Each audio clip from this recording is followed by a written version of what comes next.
Jamaah dimanapun berada, sesuatu yang diwajibkan Allah Subhanahu wa Ta'ala itu pasti ada target akhir, visi, misi, apa sebenarnya yang mau dicapai. Contoh misalnya haji. Faman farada fihinnal hajja, siapa yang melaksanakan haji, fala rafasa, jangan ada rafas seksual, wala fusuqa, jangan ada fasik non seksual. Rafas kenakalan seksual, fusuk kenakalan non seksual. Jadi Allah Ta'ala membagi dua. Karena ada orang secara seksual dia tidak nakal, setia, baik, tapi koruptor.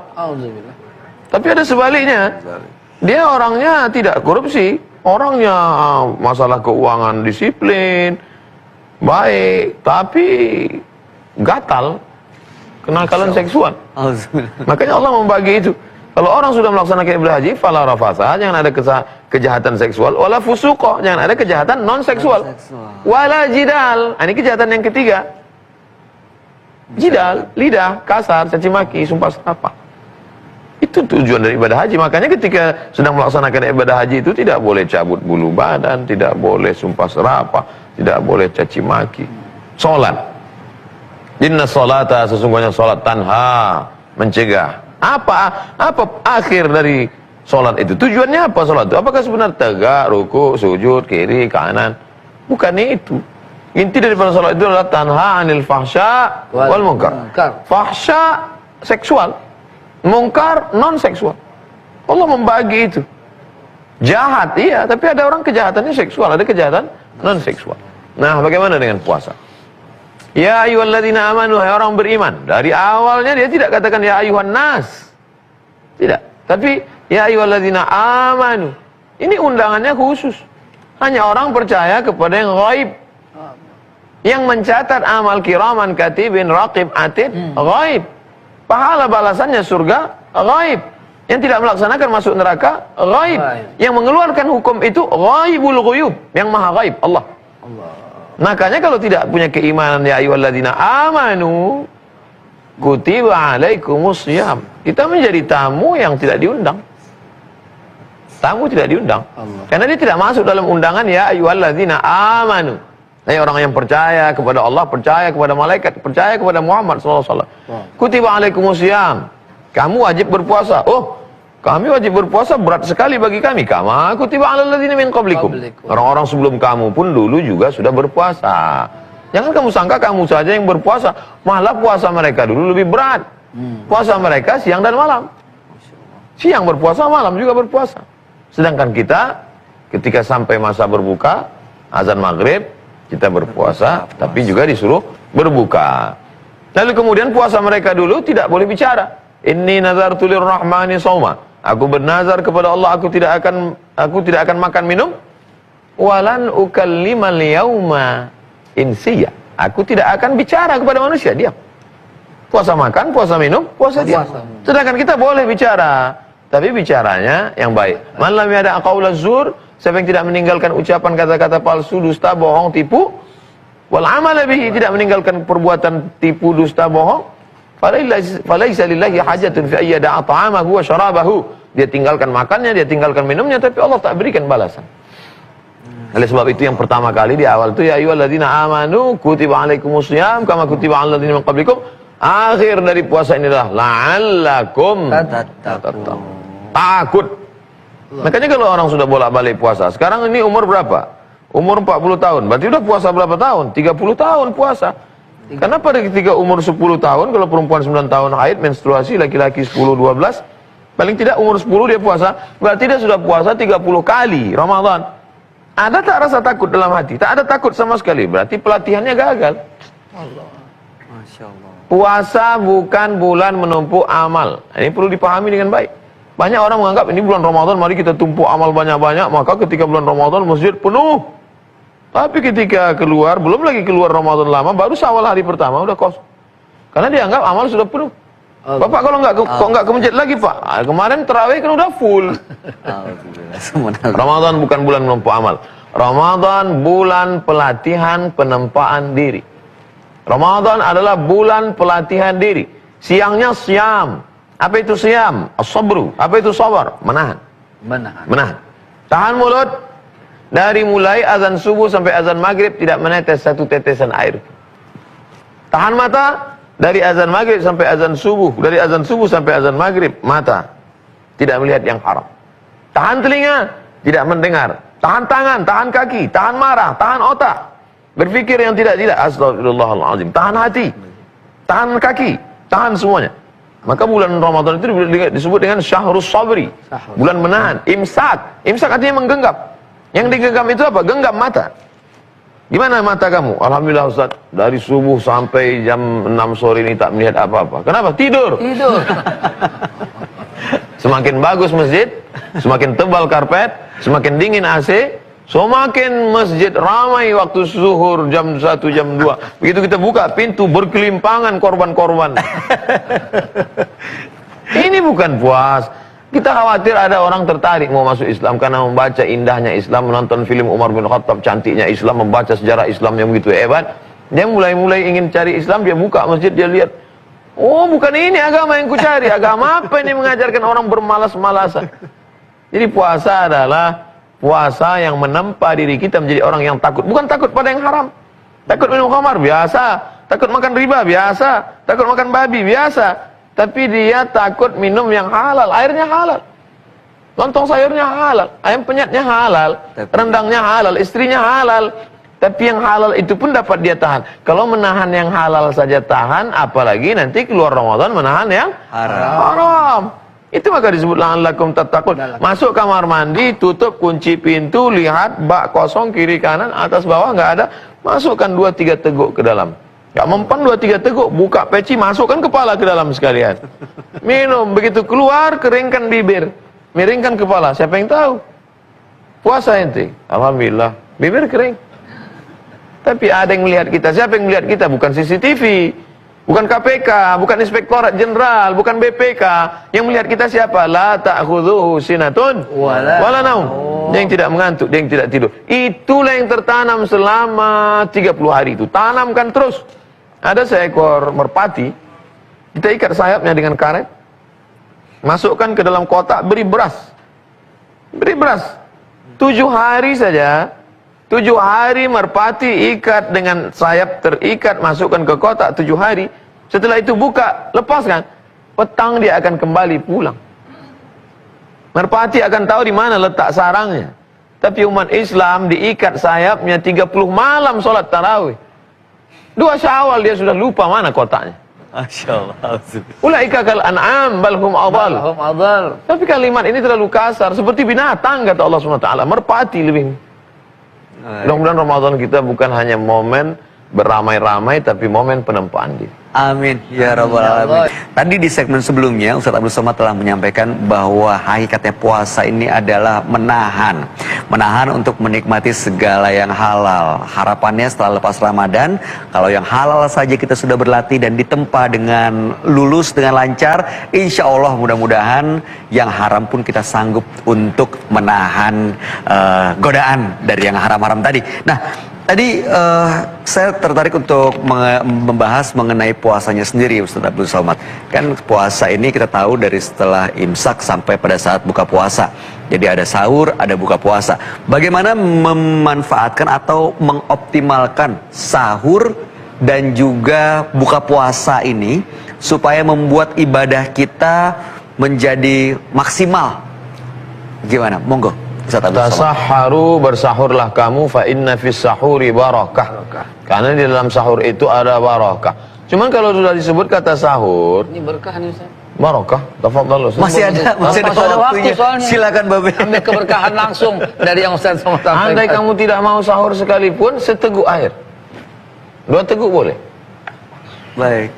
Tapi kalau sudah sebut kata sahur, selalu orang terpikir sahur makan. Padahal bukan itu saja barokah. Barokah itu bahasa simpelnya, barokah itu kebaikan. Apa saja kebaikan-kebaikan dalam sahur? Pertama, membiasakan bangun malam. Walaupun setengah jam menjelang azan subuh, walaupun 1 jam menjelang azan subuh, masih ada waktu untuk tahajud. Pepatah kita mengatakan Allah bisa karena biasa. 30 malam dibiasakan. Malam pertama berat, malam kedua agak ringan, malam ketiga lebih ringan, malam keempat, maka paling tidak 30 malam terbiasa bangun malam. Cukup, apalagi ibu-ibu bangun malamnya mungkin jam 3 atau jam 2:30, setengah dulu, 3 dia sholat dulu, sebelum masak dia sholat dulu. Witir tadi kan sudah, setelah sholat isya sudah witir, setelah isya tarawih witir. Jadi malam ini tinggal tahajudnya saja lagi. Lalu kemudian yang kedua, membiasakan diri untuk tepat waktu. Allah bersumpah dalam Al-Quran demi waktu. Masuk waktu fajar, wal fajri wal layalin ashr. Masuk waktu subuh, was subhi idza tanaffas. Masuk waktu duha, wad duha wal laili idza saja. Masuk waktu siang, wan nahari idza tajalla. Masuk waktu petang, wal asri innal insana lafi khusr. Masuk waktu malam, wal laili idza yaghsha. Nah, ketika sedang bersahur ini, jadi kalau ditanya, kamu di negeri kamu Indonesia puasanya sahurnya jam berapa? Sahurnya jam 5. Kemudian jam 5 sudah mulai azan subuh. Buka puasanya jam berapa? Jam 6.15. Jadi kalau begitu kamu puasa berapa jam? 13 jam setengah. Ini waktu ini kita mesti disiplin konsisten. Tidak bisa kita bangun jam 8 pagi, lalu kita tambahkan 13 jam setengah, bukanya jam 9.15. Gak bisa begitu. 13 jam setengah, bukan pada jamnya. Konsepnya Jadi gitu pada ya. konsisten waktunya. Konsisten waktu. Kalau sudah waktunya tiba, sudah azan berkumandang subuh, habis. Batal. Kalau ada makanan di dalam, terdengar azan, waktu sudah masuk. Apakah kita muntahkan keluarkan atau kita makan? Kalau sudah di dalam mulut nih Ustaz ya. Sudah dalam Dalam mulut mulut. posisinya. Kita keluarkan. Kulu makanlah, wasrabu minumlah. Sampai kapan? Hatta yatabayyana lakumul khaitul abyadu minal khaitil aswad. Sampai nampak benang putih, benang hitam. Minal fajar, fajar. Maksudnya fajar sodik, fajar kazib. Benang putih, benang hitam, fajar sodik. Bukan benang hitam, benang putih dipegang nunggu matahari terbit. Matikan lampu, belum kelihatan, mati tutup makan. Bukan itu maknanya. Minal fajar, fajar di situ ayatnya maksudnya fajar sodik, fajar kazib. Apa yang dimaksud dengan fajar sodik, fajar kazib? Fajar sodik, azan subuh, Allahu Akbar, Allahu Akbar. Makanya kita dalam mazhab Syafi'i dikenal ada namanya imsak. Imsak. Imsak itu supaya apa? Supaya ketika azan subuh berkumandang mulut sudah bersih. Ihtiyatnya tinggi, tingkat kehati-hatiannya tinggi. Oleh sebab itu maka bersahur membiasakan diri bangun malam tahajud, bersahur membiasakan diri untuk konsisten tepat waktu, bersahur insya Allah sholat subuh berjamaahnya nggak akalan tinggal. Man sholat subuh. Kebanyakan orang lagi yang merokok itu loh Ustaz. Yang merokok begitu azan subuh satu tarikan lagi. Itu masih ada lagi yang merokok. RT 2 belum mulai. Belum sana, azan sini kecepatan jadi satu tarikan lagi. Itu gimana tuh Ustaz? Ya, batal. Nggak bisa ya, nggak bisa. Batal, udah Nggak azan ya. satu tarikan lagi, masya Allah. Oke, itu tadi keutamaan sahur. Ada 3 hal. Bangun malam, tepat Membiasakan waktu, bangun malam tahajud, membiasakan konsisten waktu. tepat waktu. Kemudian kita diajarkan tentang bagaimana Sholat subuh berjamaah. supaya sholat subuh berjamaah tidak tinggal. 30 subuh berjamaah tidak tinggal. Masa nanti di Syawal ditingkatkan lagi. Yang keempat, dengan kita bersahur itu badan ada kesiapan fisik. Tapi banyak orang nggak mau makan sahur. Kamu nggak makan sahur? Nggak, takut gemuk. Minum aja. Oh, Paling nggak minum untuk ngambil apa? Barokah, ikut sunnah Nabi. Masya Allah. langsung minum. Begitu orang-orang soleh itu langsung melaksanakan sunnah Rasulullah. Jangan ditunda SAW. ya Ustaz. Alaikum bisunnati, ikutilah sunnahku. Wa sunnatil khulafa'ir rasyidin al mahdiyyin min ba'di. Sunnah khulafa'ir rasyidin Abu Bakar, Umar, Utsman wa Ali. Setelah aku abdu alaiki bin nawajiz. Abdu alaiha bin nawajiz. Gigit dengan gigi geraham. Pegang. Jadi kalau ditanya kenapa kamu sahur? Ikut Rasulullah SAW. Sunnah-sunnah yang lain yang berat mungkin kita tidak bisa ikut. Paling tidak sunnah yang ringan itu ikut. Boleh jadi yang ringan itu ikhlas. Itu yang menghantar kita bersama Rasulullah Sallallahu Alaihi Wasallam. Amin, amin, amin, amin. Bagaimana dengan buka puasa, Ustaz? Bagaimana seharusnya buka puasa supaya bisa mendapatkan keoptimalan juga nih dalam ibadahnya? Ta'jil artinya segera. Segera. Ajjala yu'ajjilu ta'jil. Ta'jil artinya segera. Tapi orang kita kalau sudah disebut ta'jil, makanan. Gorengan saya tahu. Takjil itu kolak. Ini ntar kalau di rumah kamu ada takjil nggak? Takjil itu segera artinya. Kalau saya takjil itu risol sama sambal. Udah sama saya, Be. Sambal kacang lagi. Aduh. Sedangkan buka puasa itu iftar. Iftar jama'i, buka bersama. Takjilul iftar menyegerakan berbuka. Kamu kok udah buka ini? Kan baru jam 4.30. sunnah menyegerakan berbuka. Menyegerakan berbuka ketika azan berkumandang, Allahu Akbar, Allahu Akbar. Langsung segerakan berbuka. Sunnah yang ganjil-ganjil, innallaha watirun yuhibbul witra. Allah itu maha ganjil, tunggal, dia suka kepada yang ganjil.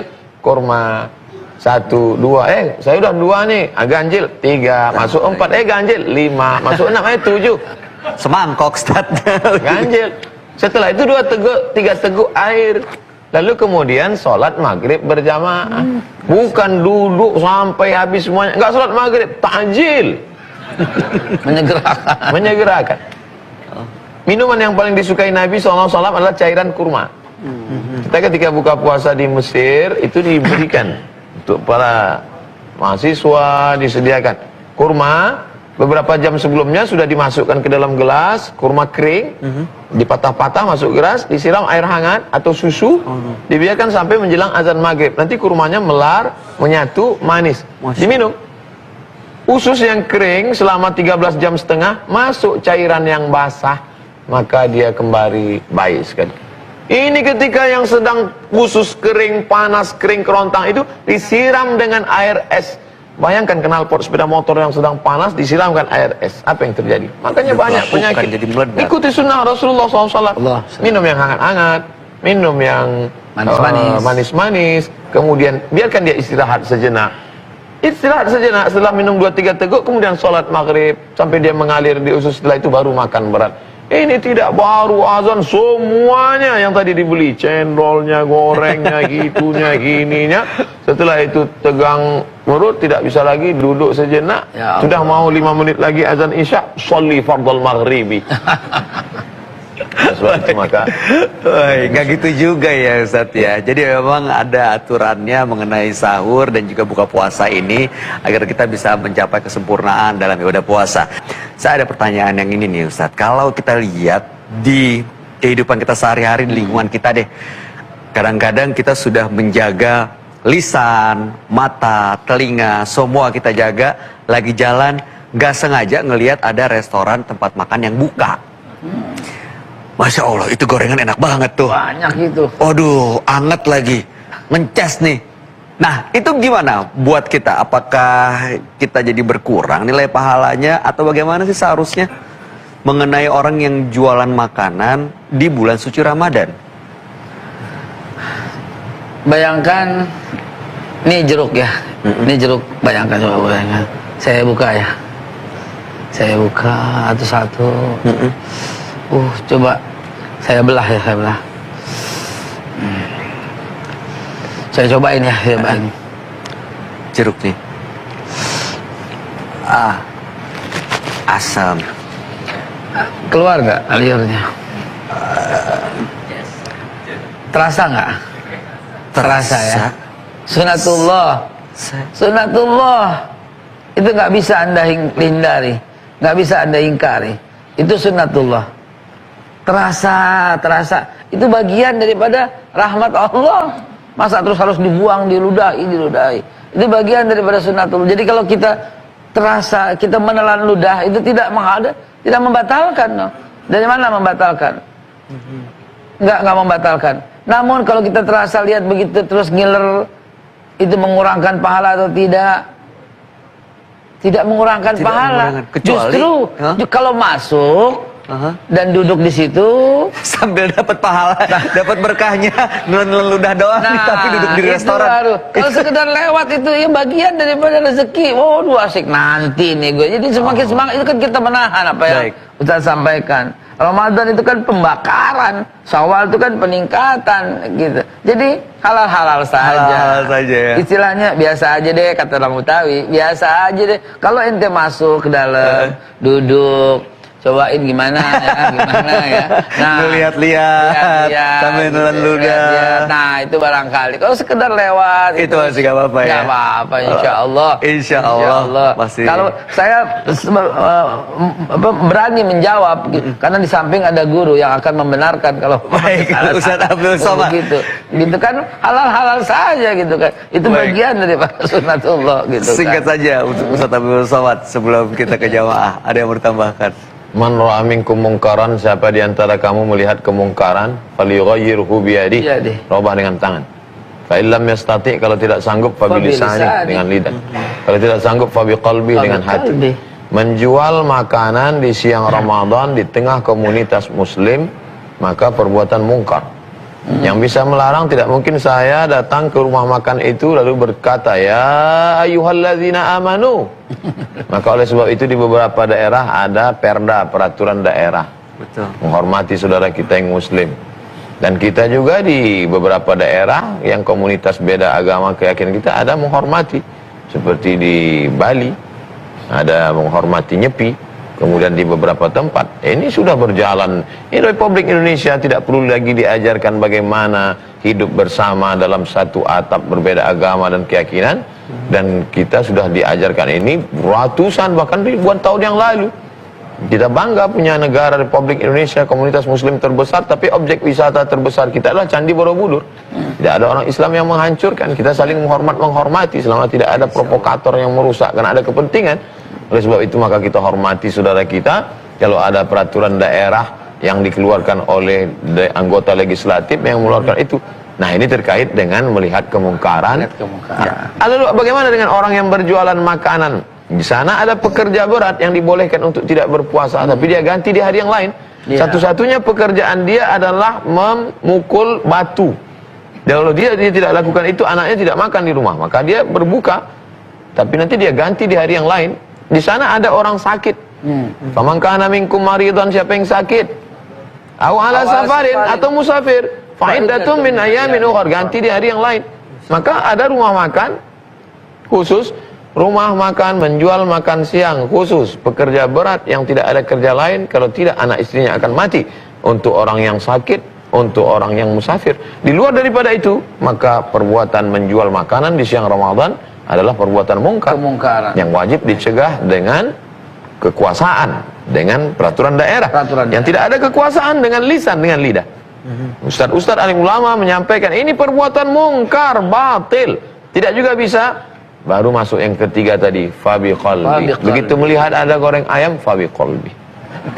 Tapi Ustaz, ada kalimat yang hormatilah orang yang tidak berpuasa. Aduh, bagaimana kita menyikapinya? Geleng-geleng kita pusing dengan menyikapi orang seperti itu. Hormatilah orang yang berpuasa. Justru yang menjalankan ibadah. Menyambung apa yang Ustaz sampaikan. Ya, Babe. Saya pernah Ustaz dialog dengan supir bis. Ya. Supir bis. Supir bis saya duduk di paling depan. Waktu masih zaman mahasiswa. Ini supir bis ini minum. Lalu setelah turun saya katakan, Pak, Bapak orang Islam. Karena dia pakai topi. Bapak minum di siang hari seperti ini.